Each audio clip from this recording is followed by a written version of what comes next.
Hi everyone, it's me, Tim. Today I want to talk about Funky Town, directions to and sublocations within. Today I'm talking about Respec, because I'm answering a question from Protect One Cloud who asked, do you have a video on player respec, resetting talents, stats, character investments? If not, might make a good video to go over. Protect One Cloud, you're right. I haven't made a video on this. I've mentioned it here and there in different videos, usually as an example of a feature that some people love, some people hate, or is there for balance reasons or meeting a design goal or whatever. But let's talk about Respec specifically, and that way I can talk about all that in one spot and then point people to one video. I think before I start, I should probably define Respec, because it means slightly different things to a lot of people.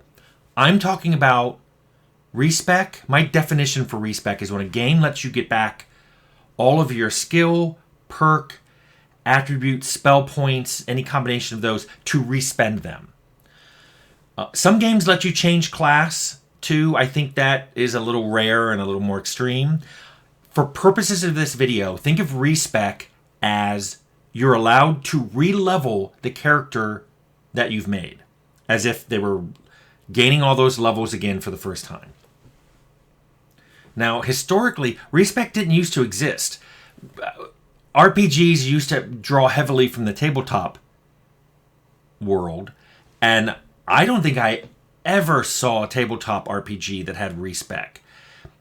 And I don't remember them in any of the early computer RPGs I played from the 80s. I'm trying to think if I even saw it in the 90s. The first time I personally saw Respec was in MMORPGs. I don't know whether it was WoW or City of Heroes, but one of those was the first time I saw a way of getting back earlier spent points and respending them again. Now it's in a ton of games. Even single-player RPGs, which I'm going to talk about as possibly not needing them, but we'll get to that. Respec exists in a whole bunch of different implementations. Often it's just free. You can just respec. It's just something your character can do. You press a button and you respend everything. More often, there's something that restricts the respec in some way. Sometimes it's money. You have to spend money to respec your character, and that cost goes up every time you respec. It's a way of saying, hey, you can dip your toe. You can dip your toe in the respec pool, but if you keep doing it, it's gonna really get expensive. Other games require a token to respec.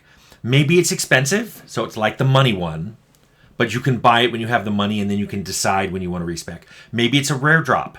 Maybe there's a boss somewhere, or maybe there's somebody somewhere that occasionally on death drops a respec token, which lets you remake your character. Maybe it's just something that's really hard to find. There are some games that do it in a restricted location as well. Like you have to go to this particular trainer in town, or you have to go back to your own base, and then you can respec there. And it might include any of the other restrictions as well. So there's a whole bunch of different ways respec has been implemented. And again, you'll have to decide which one is right for you, and we'll talk about that. Let's talk about some of the pros and cons of respec. And I'm going to describe the pros as this is why it tends to get used. This is like when games use it. Players who like respec like it because it lets them try a whole bunch of different build configurations without having to go back and make a new character and then replay the game for hours.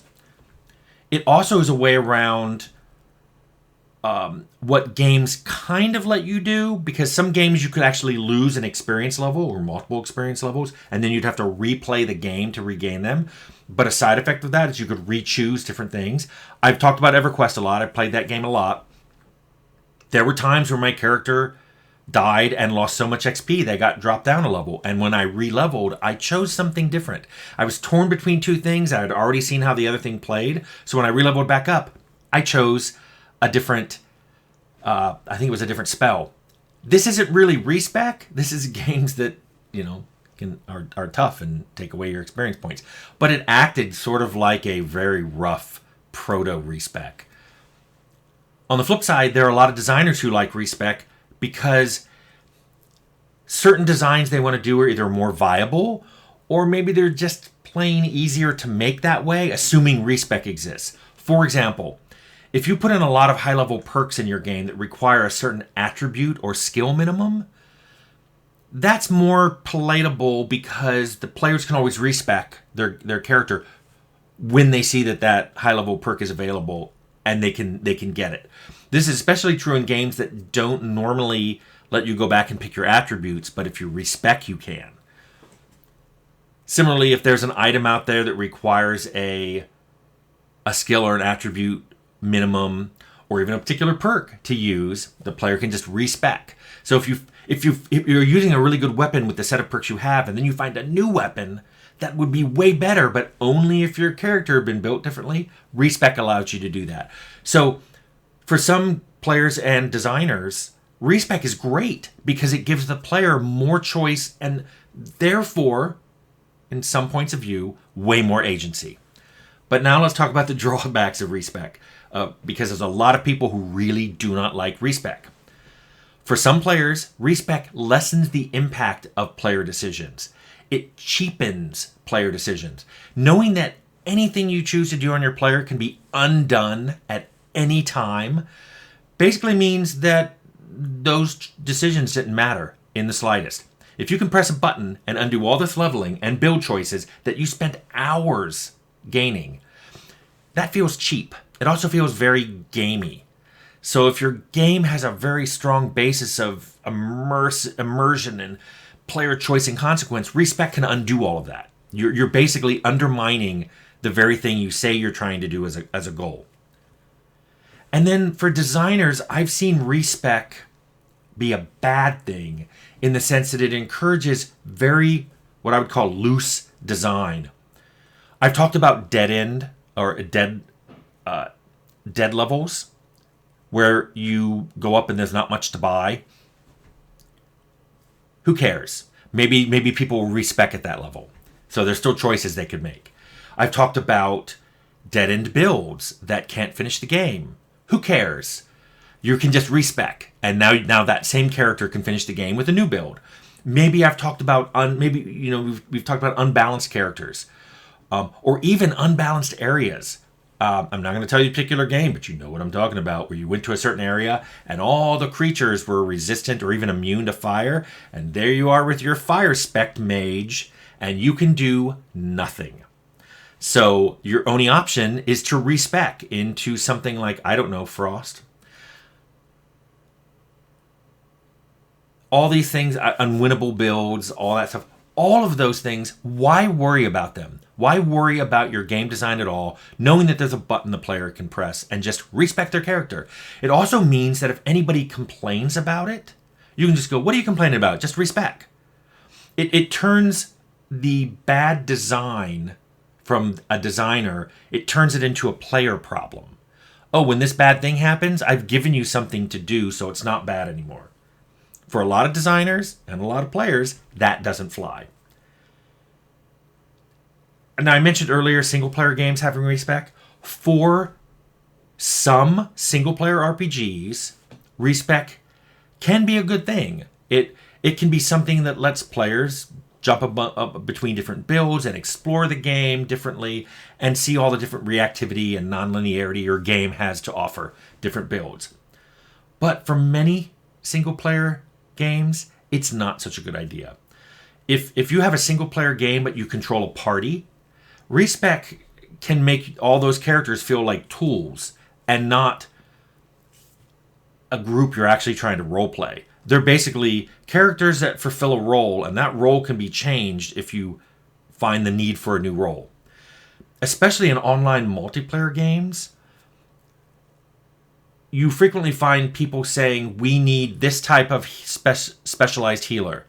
So then you have to respec, not because you want to, because you find it hard to get in a group unless you have that particular spec healer or spec mage or spec damage dealer. So respec turns into something that isn't what you want. It's something that's kind of being forced on you, and I think that's a bad idea. So, is Respec good or bad? Like every feature I've talked about on this channel, there are players who love it and won't buy a game that doesn't have it because it doesn't respect their time. Respect and respec go hand in hand. There are other players who are like, I won't buy a game if it has respec.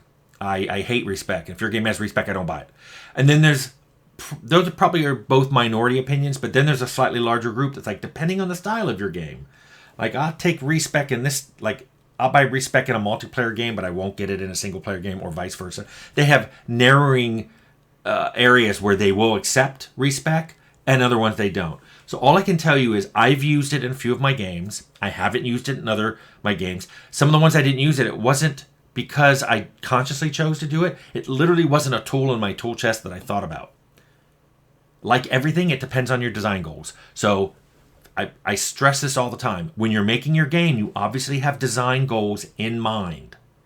If respec fulfills those goals, put it in. If it doesn't, leave it out. Know, though, that no matter which one you pick, there is a subsection of players that won't play your game because they either demand respec or reject it. So again, make it based on the game you're trying to make and not what you think is going to make the game more palatable to people or sell more. Anyway, I hope that answers your question. Protect One Cloud.